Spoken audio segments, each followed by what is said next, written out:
The rise of global food and fuel prices led to many Asian Pacific nations to resort to food protectionism to secure supply and tame food inflation. While providing temporary relief, Steve Cochrane from Moody's Analytics says in the long term, these policies may distort the food market and trigger yet another food security crisis.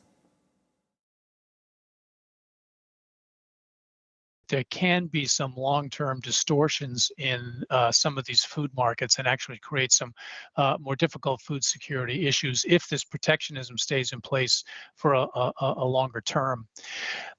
You can imagine if we take, for example, the ban of chicken exports out of Malaysia.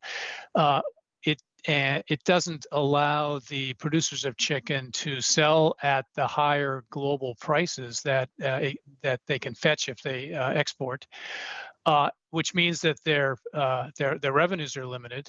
But then, indeed, if they have to continue, or if they want to continue producing, their input costs are higher because, particularly, chicken feed is higher, as so many other supplies are higher on the market. Much of the chicken feed is imported as well. So if you can't sell at a higher price, then it makes it difficult to produce when your input prices are high, and actually in the end could result in lower chicken production than higher chicken production. So you have could have a supply limitation that would lead to then even higher prices, rather than allowing markets to adjust at least temporarily to the higher prices that are in the global market at the moment, and at least allowing supply to continue at the current pace. And then hopefully over the long term, as input prices begin to ebb, then prices come back into a more normal range. With lower income households spending most of their income on food, they would be the worst affected by distortions in the food market. Steve suggests for countries to diversify their food sources and increase production efficiency.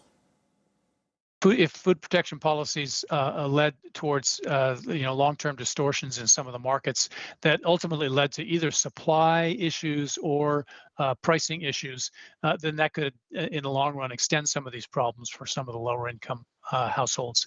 I think it's better to work with the global markets as they are, to diversify sources of the various kinds of foods that are imported, so at least one can try to find the lowest cost source, and then of course in many ways trying to increase production, increase efficiency in local production as well.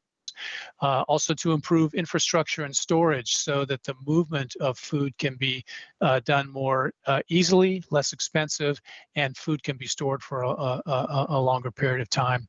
And finally, simply finding ways of creating new methods of production, whether it be expanding production, the areas of production, perhaps going into more I'm not quite sure what the right word is, but industrial food production, producing food within controlled environments to be a little more efficient and to be able to produce more food locally rather than importing food.